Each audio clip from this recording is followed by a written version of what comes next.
Hai guys, we are from Alpha Group akan membahas mengenai implementasi ERP pada PT Telkom Indonesia.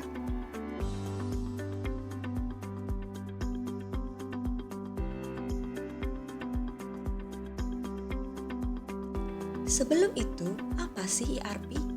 Jadi gini, ERP atau singkatan dari Enterprise Resource Planning atau sering disebut perencanaan sumber daya perusahaan merupakan suatu teknologi sistem informasi yang dapat mengintegrasikan informasi-informasi yang tersedia dalam suatu perusahaan dari berbagai aspek sumber daya yang ada dan juga mengintegrasikan informasi dari berbagai lokasi pabrik yang berbeda.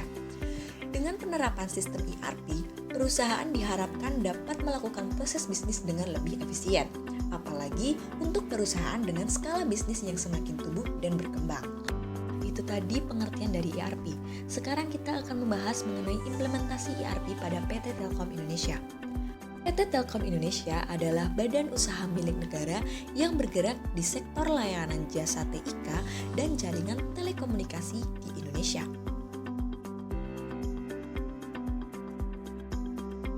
Sebelum tahun 1997, ketika SI Telkom masih terkotak-kotak, padahal perkembangan bisnis Telkom semakin besar dan jumlah transaksi yang dilakukan perusahaan semakin meningkat, ada wacana dari pihak manajemen untuk membuat suatu sistem informasi perusahaan yang terintegrasi.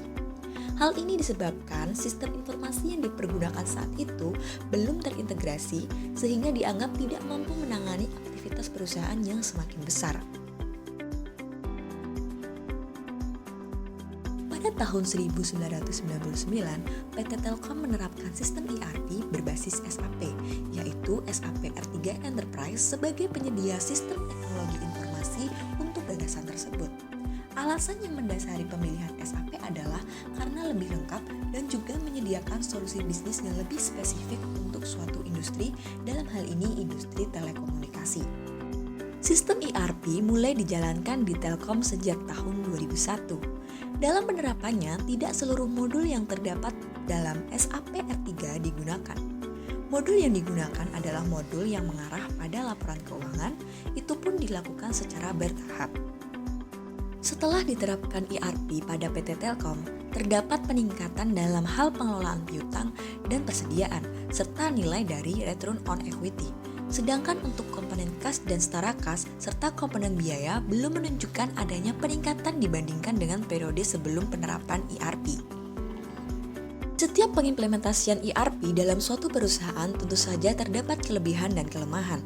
Begitu juga penerapan ERP pada PT Telkom Indonesia. Kelebihan dari implementasi sistem ERP pada PT Telkom Indonesia diantaranya yaitu pemeriksaan keuangan dan profit perusahaan dapat dilakukan dengan lebih cepat, forecasting dan estimasi dalam rangka analisis konsumen lebih akurat, integrasi yang lebih baik dengan pelanggan dan vendor, sistem sudah terintegrasi, dapat lebih mudah dalam proses pembuatan laporan, mempermudah proses audit, standarisasi proses operasi melalui implementasi best practice sehingga terjadi peningkatan produktivitas dan peningkatan kualitas produk, dan yang terakhir standarisasi data dan informasi melalui keseragaman laporan. Kelemahan dari implementasi sistem ERP pada PT Telkom Indonesia yaitu masih terdapat banyak karyawan yang belum memahami mengenai pelaksanaan dari sistem ERP. Kemudian, belum semua modul yang terdapat dalam sistem ERP diterapkan dalam PT Telkom Indonesia. Yang terakhir, proses belajar yang berbeda-beda dari setiap cabang menuntut dibentuknya tim pendamping khusus yang bertugas mendampingi cabang yang lambat perkembangannya.